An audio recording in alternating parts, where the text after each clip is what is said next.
जय हिंद दोस्तों। शुरू करते हैं हम आज पॉलिटी की एक फैक्ट्स बेस्ड वीडियो। और इसके बारे में मैं थोड़ा सा आपको बता दूं कि ये जो वीडियो है इसमें आपको सारे इंपॉर्टेंट फैक्ट्स जो है उसका कंपाइलेशन मैंने किया है, जो कि किसी भी वनडे एग्ज़ाम के हिसाब से बहुत इंपॉर्टेंट है। अभी जो आपका यूपी पुलिस कांस्टेबल का एग्ज़ाम है, तो आपको केवल इसको एक बार अच्छे से देखना है और उसके बाद कुछ फैक्ट्स आप जो मैंने हाईलाइटेड किए हैं और साथ में मैं अभी वीडियो में हाईलाइट करके आपको बता भी दूंगा, तो उनको आपको नोट डाउन करते रहना है या फिर इसी में स्क्रीनशॉट ले सकते हैं। ठीक है, तो शुरू करते हैं। पॉलिटी के बारे में बहुत ज़्यादा डिटेल में नहीं जाएंगे क्योंकि अभी इतना टाइम है नहीं, और इसका ये पार्ट 1 है। पार्ट 2 भी मैं इसके तुरंत बाद अपलोड करने की कोशिश करूँगा। चलिए शुरू करते हैं। तो बेसिकली पॉलिटी जो है वो इकोनॉमी की गार्जियन मानी जाती है। और अगर हम भारतीय को संविधान के बारे में बात करें, तो इसके बारे में जो सबसे पहले हमें पता है कि ईस्ट इंडिया कंपनी ने भारत में आई और शासन शुरू किया, लेकिन कंपनी के जो अधिकारी थे उनमें खुद भी करप्शन करना आपस में शुरू कर दिया था और कंपनी को इससे बहुत ज़्यादा लॉस हो रहा था। 1770 के आसपास कंपनी की स्थिति फाइनेंशियली बहुत ज़्यादा ख़राब हो चुकी थी और कंपनी पे बैंक ऑफ इंग्लैंड का बहुत ज़्यादा कर्जा था। इसी वजह से सबसे पहले ब्रिटिश गवर्नमेंट ने एक रेगुलेटिंग एक्ट लाया। ये इंडिया के लिए नहीं था, ये ईस्ट इंडिया कंपनी के काम को रेगुलेट करने के लिए था, जो कि भारत में ट्रेड कर रही थी। ठीक है, तो जो ये 1773 का रेगुलेटिंग एक्ट है, तो इसके बारे में हम देखते हैं। इसमें सबसे पहले ये जो अभी तक बंगाल का गवर्नर कहलाता था, जो कि वॉरेन हेस्टिंग्स था, 1772 में आया था, वो प्रथम बंगाल का गवर्नर जनरल बना। यहाँ से क्वेश्चन बनेगा सीधा। उसके बाद इसी से एक सुप्रीम कोर्ट की स्थापना हुई 1774। ये 1774 है, कहाँ पे? कैलकाटा में। और इसके जो फर्स्ट सीजे आए थे, मुख्य न्यायाधीश, सॉरी सीजे, तो वो थे सर एलिजा इम्पे। उसके बाद सेकंड इंपॉर्टेंट एक्ट आता है Pitt's act, Pitt's India act जिसको बोलते हैं। इसमें क्या होता है कि जो कंपनी की गवर्निंग बॉडी थी उसको दो भागों में बांट दिया जाता है और एक नई बॉडी उसमें से फॉर्म की जाती है जिसको बोलते हैं बोर्ड ऑफ कंट्रोल। जो कंपनी व्यापार करने के लिए आई थी, अब उस कंपनी के भारत में पॉलिटिकल इश्यूज को देखने के लिए, राजनीतिक मामलों के लिए बोर्ड ऑफ कंट्रोल की स्थापना की जाती है। उसके बाद का अगला जो इम्पोर्टेंट एक्ट है वो है चार्टर एक्ट 1813। पहली बार भारत में ईसाई मिशनरीज को अलाउड किया गया। एक इम्पोर्टेंट काम इसमें ये हुआ था 1813 के एक्ट में कि 1 लाख रुपए, 1 लाख रुपीज़ इंडियंस की एजुकेशन के लिए अलॉट किए गए थे। ठीक है, दूसरा जो आपसे एग्जाम में क्वेश्चन यहाँ से पूछ सकता है, ईस्ट इंडिया कंपनी का चाय व चीन के साथ चाइना का जो ट्रेड था उसके अलावा उसकी मोनोपोली को फिनिश कर दिया गया। मतलब अब और भी ब्रिटिश या यूरोपियन कंपनीज को इंडिया में ट्रेड के लिए अलाउड किया गया। ठीक है, उसके बाद का इंपॉर्टेंट एक्ट है 1833 का चार्टर एक्ट। इसके द्वारा एक लॉ कमीशन एस्टेब्लिश किया गया। बंगाल का जो गवर्नर जनरल था उसको अब भारत का गवर्नर जनरल बना दिया गया और इसके अंडर में मद्रास एंड मुंबई, मुंबई वाला जो पोर्शन द प्रांत थे वो भी इसको प्रोविनेंस दे दिए गए। और पहला भारत का गवर्नर जनरल बना लॉर्ड विलियम बेंटिंग। इसी एक्ट में ईस्ट इंडिया कंपनी का जो व्यापारिक अधिकार है उसको फिनिश कर दिया गया। यानी जो चाइना और चीन के साथ जो, सॉरी, चीन और चाय के साथ जो ट्रेड ट्रेड पे मोनोपोली रखी गई थी उसको भी फिनिश कर दिया गया। ठीक है, उसके बाद भारत शासन अधिनियम 1858, 1857 में क्रांति होती है, रिवॉल्यूशन। रिवॉल्यूशन के बाद बड़ी मुश्किल से अंग्रेज इसको सप्रेस कर पाते हैं और सप्रेस करने के बाद ईस्ट इंडिया कंपनी से शासन ब्रिटिश क्राउन अपने पास ले लेता है। ठीक है, ये रहा, ब्रिटिश क्राउन ने शासन अपने पास ले लिया।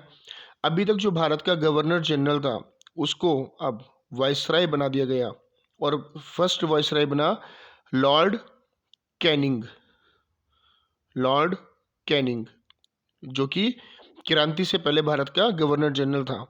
ठीक है, भारत का राज्य सचिव का एक पद शुरू किया गया क्योंकि बोर्ड ऑफ कंट्रोल को यहाँ से हटा दिया गया था। ठीक है, आगे चलते हैं। इसके बाद हम देखते हैं कि भारत परिषद अधिनियम, मार्ले मिंटो एक्ट 1909। इसमें पहली बार मुस्लिमों के लिए पृथक निर्वाचन मंडल की शुरुआत हुई। हम देखते हैं कि इसकी पृष्ठभूमि तैयार हुई थी बंगाल विभाजन के बाद। हमने हिस्ट्री में पढ़ा है 1905 में बंगाल विभाजन अनाउंस किया कर्जन ने। 1906 में, क्योंकि बंगाल विभाजन में हिंदू और मुस्लिम्स दोनों ने पार्टिसिपेट किया लार्ज स्केल पे। इससे मुस्लिम्स को अलग करने के लिए 1906 में अंग्रेजों ने शिमला में एक मीटिंग की और उसमें आगा खां को बुला के ढाका के नवाब सलीमुल्लाह के द्वारा मुस्लिम लीग की स्थापना कराई गई। और उसी का जो परिणाम था वो ये था कि मार्ले मिंटो एक्ट में मुस्लिमों के लिए पृथक निर्वाचन मंडल की शुरुआत की गई। इसलिए लॉर्ड मिंटो, जो कि उस समय भारत का वायसराय हुआ करता था, और मार्ले जो था वो ब्रिटेन में भारत सचिव हो गया। ठीक है, ये ब्रिटिश पार्लियामेंट का कैबिनेट मिनिस्टर हुआ करता था, कैबिनेट मिनिस्टर। ठीक है, इसी के साथ सत्येंद्र प्रसाद सिन्हा वायसराय कार्यकारिणी परिषद में नियुक्त होने वाले प्रथम भारतीय सदस्य थे, लॉ मेंबर के तौर पे। ठीक है, आगे चलते हैं। भारत शासन अधिनियम 1919, इसके बारे में अगर हम देखते हैं तो इसको मार्टिन चेम्सफोर्ड सुधार भी बोलते हैं। भारतीयों ने बेसिकली गांधी जी वगैरह ने इसको काला कानून कहा, क्योंकि इसमें दो तीन जो प्रोविजन थे। एक प्रोविजन ये था कि किसी को भी बिना किसी वारंट के जो है डिटेन किया जा सकता है, और उस समय भारतीय क्रांतिकारी गतिविधियां जो है अपने पूरे चरम पे थी, तो इस वजह से इसको काला कानून कहा गया। प्रांतों में द्वैध शासन की यहाँ से शुरुआत की गई। इसके बारे में और हिस्ट्री वाले लेक्चर्स में थोड़ा सा देख लेंगे। और द्वैध शासन प्रणाली का जो जनक माना जाता है वो माना जाता है लियोनेल कर्टिस को। ठीक है, ये बहुत इंपॉर्टेंट क्वेश्चन है, काफ़ी बार पूछ चुका है। उसके बाद आगे चलते हैं। भारत शासन अधिनियम 1935 हमारे जो कॉन्स्टिट्यूशन है उसके लिए रेफरेंस के तौर पे इसका मेजर पार्ट काम करता है, भारत शासन अधिनियम 1935 का। ठीक है, इसके तहत 1937 में एक संघीय न्यायालय की स्थापना होती है। साथ में इसी एक्ट में जो रेजिडुअल पावर्स होती हैं, अवशिष्ट शक्तियां, यानी जिन पर ना तो सेंटर को ना ही स्टेट को कानून बनाने के लिए उस वाली लिस्ट में डाला जाता है, सेंटर स्टेट लिस्ट से अलग रखा जाता है, वो गवर्नर जनरल को दी गई थी। ठीक है, उसके बाद बात करते हैं cabinet mission. Again very very important, cabinet mission 1946 में आया। इसके मेंबर्स पूछता है कि निम्नलिखित में से कौन सा कैबिनेट मिशन का मेंबर नहीं था, तो आपको तीनों के नाम याद रखने हैं, Pethick Lawrence, Stanford Cripps and AP Alexander. इसके बाद इसी के आधार पर भारत में, क्योंकि 1945 में सेकेंड वर्ल्ड वॉर जो है फिनिश हुआ, जैसे सेकेंड वर्ल्ड वॉर फिनिश हुआ तो उसी ड्यूरेशन में ब्रिटिशर्स को समझ में आ चुका था कि अब भारत को आज़ाद करना पड़ेगा। साथ में और भी बहुत सारे अफ्रीकन कंट्रीज वगैरह को जो कि उन्होंने अपनी कॉलोनीज बना रखी थी, फ्रीडम दी गई, केवल भारत उनमें से नहीं था, क्योंकि ब्रिटेन की जो फाइनेंशियल कंडीशन थी सेकेंड वर्ल्ड वॉर में बहुत ज़्यादा खराब हो चुकी थी। तो अब कैबिनेट मिशन के द्वारा भारत की एक संविधान सभा बनाने की बात हुई। और उसके बाद आता है भारतीय स्वतंत्रता अधिनियम 1947। इसमें भारत पाकिस्तान का बंटवारा किया गया, 2 स्टेट बनाए गए, और साथ में जो भी रजवाड़े थे उनको, राजाओं को ऑप्शन दिया गया कि आप अलग रह सकते हैं या फिर इन दोनों में से किसी एक में अपने आप को मर्ज कर सकते हैं। इसके द्वारा माउंटबेटन योजना को भी लागू किया गया, जो फाइनली माउंटबेटन योजना ने भारत की आज़ादी के लिए Dickie Bird plan, Mountbatten, Lord Mountbatten का आपने नाम सुना होगा, भारत के अंतिम वायसराय भी थे, वो भारत के अंतिम वायसराय थे और स्वतंत्र भारत के प्रथम गवर्नर जनरल है, स्वतंत्र भारत के। ठीक है, ब्रिटिश भारत के प्रथम गवर्नर जनरल हम पहले बता चुके हैं, लॉर्ड विलियम बेंटिंक हैं। ठीक है, इसके बाद जो ये यहाँ पे एक सेकेंड, हाँ, तो अब जब संविधान सभा बनी तो यहाँ पे जो है एक इंटरिम गवर्नमेंट की स्थापना की गई 1946 में, और उसमें जवाहरलाल नेहरू विदेश मामलों को देख रहे थे, सरदार पटेल होम अफेयर्स, सरदार बलदेव सिंह डिफेंस, आसफ अली रेलवे। आगे चलते हैं, राजगोपालाचारी एजुकेशन, और बाबू जगजीवन राम ये देख रहे थे लेबर अफेयर्स। उसके बाद बात करते हैं संविधान सभा। संविधान सभा से जो इम्पोर्टेंट क्वेश्चन पूछता है मैं उसके बारे में बताता हूँ। इसके बारे में सबसे पहले जो अपना एक थॉट रखा था वो 1934 में एक वामपंथी लेफ्ट विंग वाले थे, उन्होंने रखा। एम एन रॉय उनका नाम था, ठीक है, एम एन रॉय ने सबसे पहले अपना विचार रखा। साथ में साइमल्टेनियसली 1934 में ही हम देखते हैं कि 1934 में ही जो स्वराज्य पार्टी थी, स्वराज पार्टी, इसने भी स्वराज सभा संविधान सभा के गठन का एक प्रस्ताव रखा। जब संविधान सभा फॉर्म हुई, कॉन्स्टिट्यूशन असेंबली, तो इसकी जो फर्स्ट बैठक हुई 9 दिसंबर 1946। ये सारे इंपॉर्टेंट फैक्ट्स हैं जो आपको देखने हैं। 9 दिसंबर 1946 इसके प्रथम स्थायी अध्यक्ष सच्चिदानंद सिन्हा। उसके बाद जो 11 दिसंबर 1946 में डॉक्टर राजेंद्र प्रसाद प्रथम स्थायी अध्यक्ष बने, ठीक है। दोनों में आपको एग्जाम में याद रखना है, ऑप्शन कंफ्यूज करने वाले देते हैं। उसके बाद इसमें रिजोल्यूशन जो रखा गया, उद्देश्य प्रस्ताव 13 दिसंबर 1946 जवाहरलाल नेहरू। उपाध्यक्ष थे संविधान सभा के एस सी मुखर्जी, और जो कॉन्स्टिट्यूशनल एडवाइजर थे, संवैधानिक सलाहकार, वो थे बेटा बी एन राव, ठीक। उसके बाद इसके निर्माण में कुल कितना टाइम लगा? 2 वर्ष 11 महीने 18 दिन, ये पूछ लेते हैं आपसे एग्जाम में। उसके बाद संविधान जब तैयार हुआ तो संविधान पे जो फाइनल कि अब हम ये हमारा फाइनल संविधान है और इसको अंगीकृत किया गया या अपनाया गया, यह बनकर तैयार हुआ 26 नवंबर 1949। उसके बाद इसको लागू किया गया 26 जनवरी 1950। संविधान लागू हुआ और यहीं से हम एक रिपब्लिक नेशन बन जाते हैं, ठीक है। उसके बाद इसी से 2 दिन पहले 24 जनवरी 1950 को हमारे देश के प्रथम राष्ट्रपति डॉक्टर राजेंद्र प्रसाद चुने गए। संविधान जब बना तो इसमें मूल रूप से 22 भाग हैं, 395 अनुच्छेद है और 8 अनुसूचियां, शेड्यूल्स हैं, ठीक है। 22 पार्ट्स, 395 आर्टिकल्स एंड 8 शेड्यूल्स। उसके बाद बात करते हैं जो संविधान निर्माण समिति है, इसमें क्योंकि कॉन्स्टिट्यूशन कोई आसान काम नहीं था बनाना और इतने बड़े देश के लिए, तो उसमें अलग अलग डिवाइडेशन किया गया, अलग अलग जो भी फैक्टर्स थे कि किस हिसाब से किस पे काम करना है। तो इसमें जो इम्पोर्टेंट यहाँ से आपसे एग्जाम में पूछेगा, भी याद भी कर लेते हैं इनको। संविधान के जो निर्माण में समिति थी उनके हेड कौन कौन थे, तो आप देखते हैं जहाँ भी ये 2 संघ वर्ड आ रहे हैं, ये सीधा हो गया जवाहरलाल नेहरू, ठीक है। उसके बाद प्रांत की बात करते हैं, तो हमें पता है, आपने देखा भी है कि प्रांत की अगर बात करेंगे तो प्रांतों को एक करने का काम, जितने रजवाड़े थे भारत को एक करने का काम पटेल ने किया, सरदार पटेल। और उसके बाद मूल अधिकार भी इसी में आ गए, सरदार पटेल, ये दोनों समिति के जो हेड हैं। उसके बाद देखते हैं जो ड्राफ्टिंग कमेटी थी, again very very important, doctor Ambedkar, doctor Bhimrao Ambedkar. और इसमें 6 और मेंबर थे। टोटल क्वेश्चन ऐसे पूछता है अगर कि ड्राफ्टिंग कमेटी या प्रारूप समिति में कुल कितने मेंबर्स थे, तो 7 हो गए, क्योंकि एक हेड है डॉक्टर अंबेडकर। और अगर पूछता है कि डॉक्टर अंबेडकर के अतिरिक्त कितने अन्य सदस्य थे, तो आपका आंसर होगा 6। आगे चलते हैं, ठीक है। अब जो हेड है वही उसको जो है चलाएगा समिति को, तो संचालन समिति के हेड कौन हो गए? डॉक्टर राजेंद्र प्रसाद। और राष्ट्रध्वज जो झंडा समिति थी, इसके भी हेड डॉक्टर राजेंद्र प्रसाद। अब उसके बाद हम बात करते हैं कि जो हमारा कॉन्स्टिट्यूशन था, इसको बनाने के लिए जो रेफरेंसेस लिए गए अलग अलग देशों से, अगेन वेरी इंपॉर्टेंट, मैंने यहाँ पे थोड़ा सा मार्क भी किया है, मैं एक्सप्लेन कर देता हूँ। आपको केवल इतना ही पढ़ना है जो हाईलाइटेड पोर्शन है, यूजुअली यहीं से क्वेश्चन आता है और नहीं पूछेगा, ठीक है। तो देखते हैं, सबसे पहले हम देखते हैं ब्रिटेन, यूके से क्या क्या लिया गया? संसदीय शासन प्रणाली, साथ में संसदीय विशेषाधिकार और विधि का शासन, ठीक है।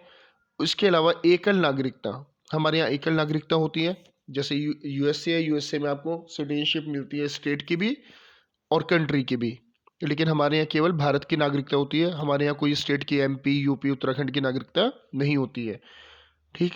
उसके बाद यूएसए, संयुक्त राज्य अमेरिका से फंडामेंटल राइट्स यानी मूल अधिकार, जुडिशियल रिव्यू, न्यायिक पुनरावलोकन, साथ में impeachment of the on the president यानी राष्ट्रपति पर महाभियोग और उपराष्ट्रपति का पद, ये चारों चीज़ आपको याद रखनी है। ये लिए गए संयुक्त राज्य अमेरिका। कनाडा से केवल यहाँ से एक चीज़ पूछता है कि अवशिष्ट शक्तियाँ केंद्र के पास, और साथ में आप ये भी देख सकते हैं कि अर्ध संघ सरकार का जो स्वरूप है, ठीक है, क्वासी फेडरल, वो भी कनाडा से लिया गया है।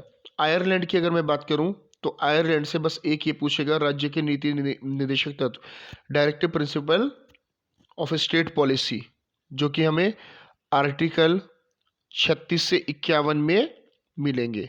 हम जब आगे चलेंगे हम देख लेंगे इसको एक बार। ठीक, आगे चलते हैं। साउथ अफ्रीका, तो साउथ अफ्रीका की अगर मैं बात करूं तो साउथ अफ्रीका से हमें संविधान संशोधन की प्रक्रिया, जो कि आर्टिकल 368, आप लोग लिख लीजिए, इसको नोट डाउन कर लीजिए। आर्टिकल 368 में संविधान संशोधन की प्रक्रिया है।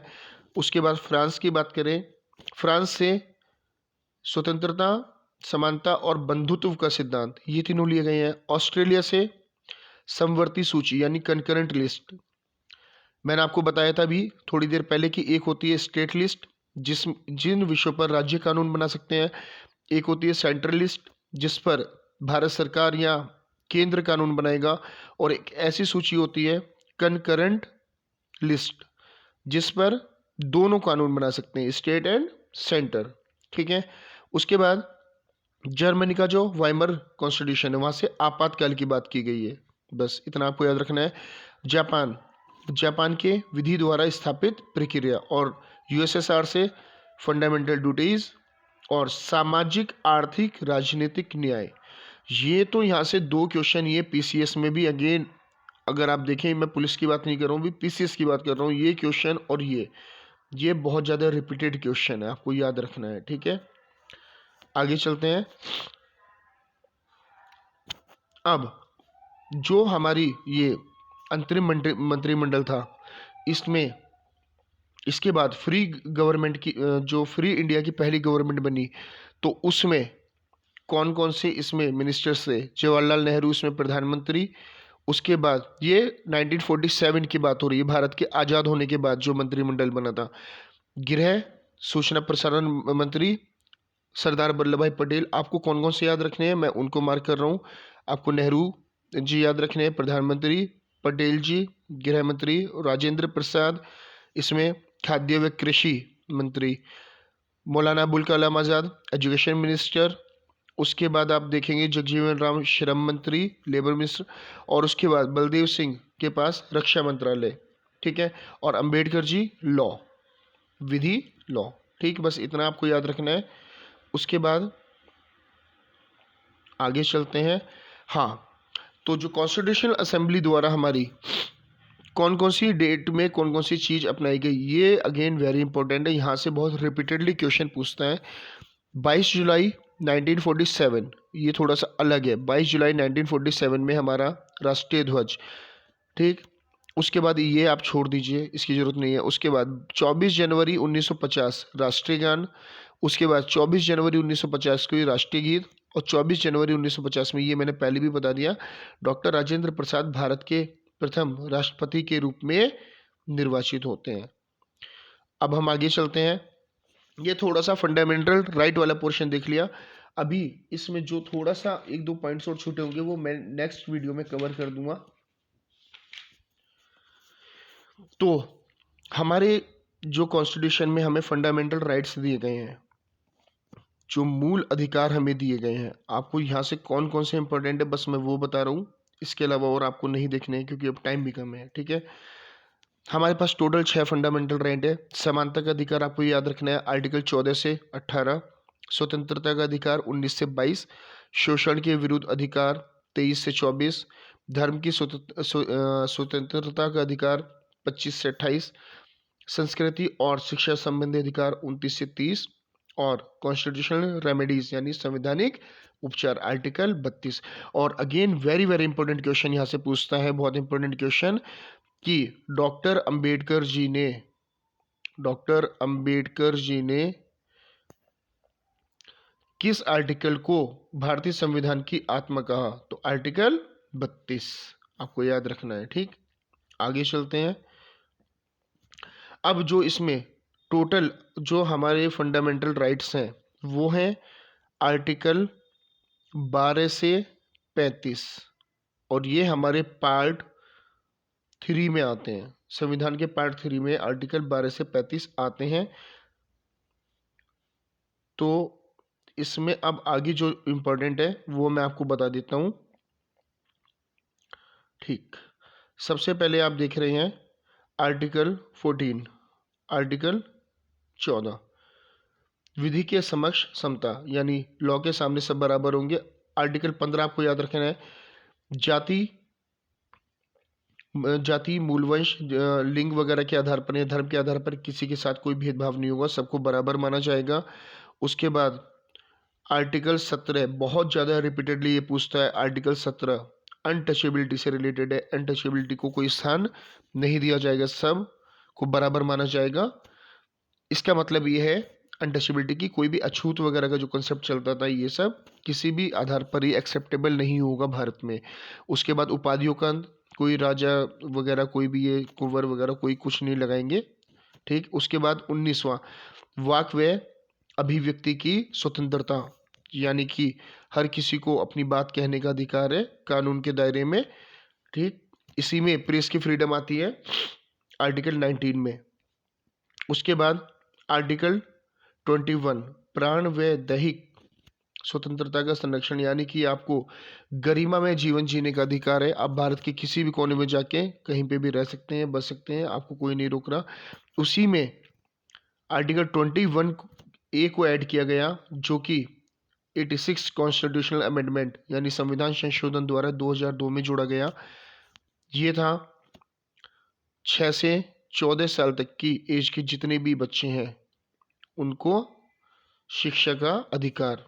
उसके बाद बात करते हैं आर्टिकल 23 एंड 24। यहाँ पे आपको 24 को याद रखना है कि किसी भी जो इंडस्ट्री होगी, कारखाना होगा, उसमें बालकों के नियोजन का प्रतिषेध। आप देख रहे हैं कि सब चीज़ों में एक निगेटिव सेंस आपको दिख रहा है। यहाँ से एक क्वेश्चन पूछता है कि मूल अधिकारों की प्रकृति कैसी है। मूल अधिकारों की प्रकृति निगेटिव है, नकारात्मक नकारात्मक प्रकृति हमें मिलती है। जबकि हम अब डीपीएसपी की बात करेंगे तो डीपीएसपी यानी राज्य के नीति निर्देशक तत्व, उनकी प्रकृति पॉजिटिव है, क्योंकि वो स्टेट को डायरेक्शंस दी गई हैं कि जब भी आप लॉ फॉर्म करें तो उसमें लोगों के कल्याण के लिए आप ये चीज़ें ऐड कीजिए। That sense the positive. ठीक, आगे चलते हैं आर्टिकल 29 में अल्पसंख्यक वर्गों के हितों का संरक्षण आपको देखने को मिलता है, बस ये याद करना है। उसके बाद मैंने बताया आर्टिकल 32 संवैधानिक उपचारों का अधिकार, यानी जो भी ये मूल अधिकार हमें दिए गए हैं, अगर इनका वायलेशन किसी भी तरीके से कोई भी सरकार करने की कोशिश करती है तो हम सीधा सुप्रीम कोर्ट या हाई कोर्ट की को जा सकते हैं। हम कहाँ जाएंगे? सुप्रीम कोर्ट या हाई कोर्ट की। हमारे मूल अधिकारों का हनन हो रहा है, सुप्रीम कोर्ट जाएंगे आर्टिकल 32 के तहत, और आर्टिकल 226 में हम जाएंगे हाई कोर्ट। और यहाँ से 5 तरह की रिट जारी होती हैं अगर हमारे मूल अधिकारों का हनन होता है। इसी में हम आगे देखते हैं। एक क्वेश्चन यहाँ से जो बनता है कि हमारे मूल अधिकारों का संरक्षक कौन है? हमारा मूल अधिकारों का संरक्षक या संविधान का कस्टोडियन कौन है? कस्टोडियन कौन है? ठीक है, कस्टोडियन कौन है? तो वो है supreme court of India. Supreme court of India. ठीक है, यहाँ पे ये वीडियो फिनिश करता हूँ। नेक्स्ट पार्ट इसका जल्दी से ऐड ऑन करता हूँ। जितने भी इंपॉर्टेंट फैक्ट्स हैं इसमें आप देख लीजिए। इससे अलग इन चैप्टर से कोई भी फैक्ट्स मुझे लगता नहीं है कि किसी भी वनडे एग्जाम में पूछता है। ठीक है, ये सब आप देख लीजिएगा। मैं वीडियो को फिनिश करता हूँ। वीडियो 2 घंटे में हम इसको पॉलिटी को फिनिश कर लेंगे। अब ये पार्ट 1 है। ठीक है, और बहुत जल्दी से मैं इसका पार्ट 2 अपलोड करने की कोशिश करता हूँ। तो all the best for the exam, और जय हिंद दोस्तों। अच्छे से इसको याद कर लीजिएगा सब। Thank you very much.